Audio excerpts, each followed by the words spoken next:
নমস্কার বন্ধুরা, কেমন আছেন সবাই? আমি তো ভালো আছি। তো চলে এসেছি আবারও একটা নতুন ব্লগ নিয়ে জীবনযাপন চ্যানেলে। তো সকালবেলা এই যে আমাদের উঠোনে পায়রা আর পাখিরা সব খেতে এসেছে। আরও অনেক আসে, আজকে অতটা আসেনি।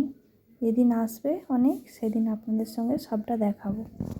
তো তারপর এখানে সকালবেলা সবজি কাটতে বসে গেছি। এখানে একটা পাঁচমিশালি সবজির চচ্চড়ি হবে আর ফুলকপি আলুর তরকারি। তো এই যে কত কাচাকুচি করেছি। এখানে সব শুকুতে দেওয়া আছে, কিছুটা ছাতেও দেওয়া আছে। এখানে সব শুকুতে দিয়েছি। এই যে সকালে সব কাজকর্ম হয়ে গেছে। তো এই যে সবজি কাটা হয়ে গেছে। তো ফুলকপিটা আলুটা ভেজে রেখেছি এখন। তারপরে ভেজে তুলে রেখে এই সবজিটা হালকা করে ভেজে নামিয়ে রেখেছি। তো এখন এই যে ফুলকপি আলুটা কষানো হয়ে গেছে। রোজকার যেমন মশলা হয় সেই মশলা দিয়ে কষানো হয়েছে। তো তারপরে কষানো হয়ে গেছে। এখানে গরম জল করে রেখেছিলাম, গরম জলটা দিয়ে আজকে পাতলা করে ঝোল বানাবো। তো রান্নাটা আমার প্রায় কমপ্লিট হয়ে গেছে। এই যে এখানে তরকারিটা আর এখানে পাঁচমিশালি সবজিটা বসিয়েছিলাম। আমরা এই যে সব বিছানাপত্র রোদ্দুরে দিয়েছিলাম। এই যে আজকে সব রোদ্দুরে দিয়ে আবার নতুন করে বেড কভারটা চেঞ্জ করে রেখেছি। পর্দাগুলো এখনও লাগানো হয়নি, এগুলো কাঁচা হয়েছিল। তো সন্ধেবেলা এই যে আমাদের ঠাকুর বাড়িতে দেখুন কত সুন্দর লাগছে পরিবেশটা। সন্ধেবেলায় সব আমাদের আজকের দিনে অনেক বছর আগে ঠাকুর বাড়িটা প্রতিষ্ঠা হয়েছিল। তো সেই জন্য এখানে আজকের দিনে প্রত্যেক বছর বাতি জ্বালানো হয়। তো এই যে চারদিকে বাতি জ্বালিয়েছে, সেটাই আপনাদের দেখাচ্ছিলাম। এই যে এটা হচ্ছে আমাদের ঠাকুর বাড়ির গেট। এখানে সমস্ত ঠাকুর আছে।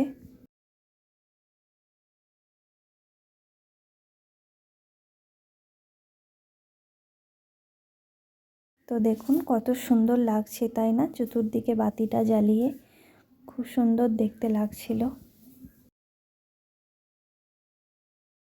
ওখানে আমাদের শিব, দুর্গা আরও অনেক রকমের ঠাকুর পূজা হয়। সমস্ত ঠাকুরই পূজা হয়। তো যখন যখন পূজা হবে তো আপনাদের সঙ্গে শেয়ার করার চেষ্টা করব। তো এই যে এই দিকটায় রাস্তা, এই দিকটাতেও সব বাতি জ্বালিয়েছে। রাস্তা ঠাকুর বাড়িরই এটা পাঁচির।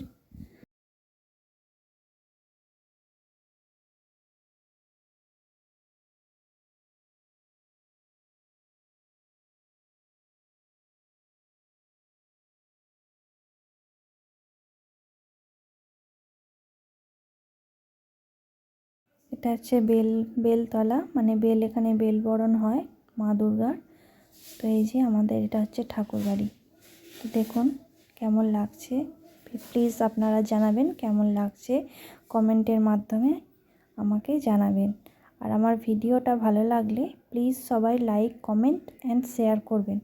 আর আমার চ্যানেলটা সবাই সাবস্ক্রাইব করবেন। তো কেমন লাগছে আমাকে জানাবেন।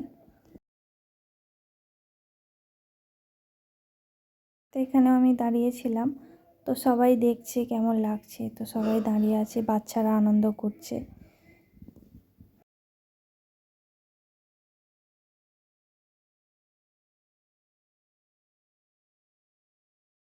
তো সন্ধ্যাবেলা ঠাকুরবাড়ি থেকে চলে এসেছি। এখন রাতে রুটি হয়েছে আর হচ্ছে এই যে আমি এখন বেগুন পুড়িয়ে নিচ্ছি।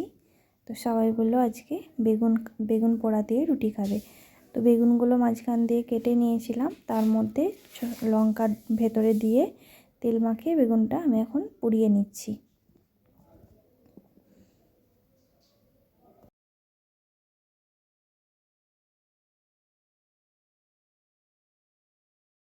তো আমি বেগুন পোড়াচ্ছি, আমার ছেলে বলছে মা হাতগুলো ঠান্ডা লাগছে। তো আমি আগুনে হাতটা করি। তো আমি ওর হাতটা সরিয়ে দিচ্ছিলাম, সোয়েটার পরে আছে তো কখন লেগে যাবে সেই জন্য সরিয়ে দিচ্ছিলাম। তো ও তো দুষ্টুমি থেকেই থাকে। তো আমার পাশে আমার হাজব্যান্ড এখানে পেঁয়াজটা কাটছিল আর আমি এখানে বেগুনটা পুড়িয়ে নিচ্ছিলাম, ঘুরিয়ে ফিরিয়ে পুড়িয়ে নিচ্ছিলাম।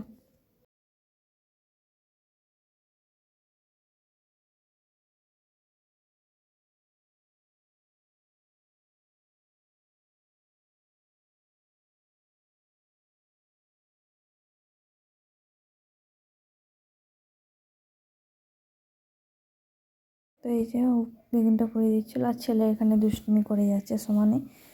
তো বেগুনটা পোড়ানো হয়ে গেছে। তারপরে এই যে এখানে ছাড়িয়ে নিচ্ছিলাম।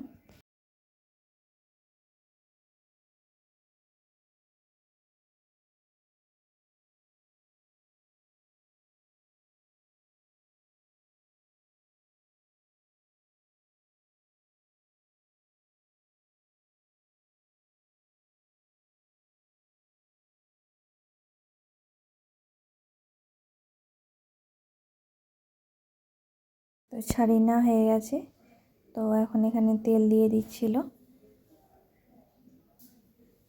তো সব কিছু মেখে নিচ্ছি এখন, নুন, পেঁয়াজ, লঙ্কা আর একটা টমেটোও কুড়িয়ে নিয়েছি, ওর সঙ্গে মাখবো, আরও ভালো লাগবে, টক টক মতন খেতে লাগবে।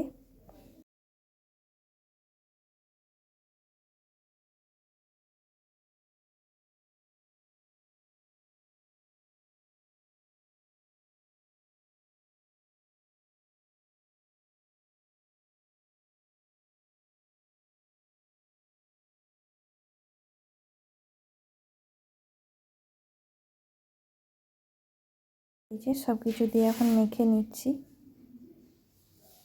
তো এখানেও মিষ্টি গরম করে নিয়েছি, ছেলে তো বেগুন খায় না, তার জন্য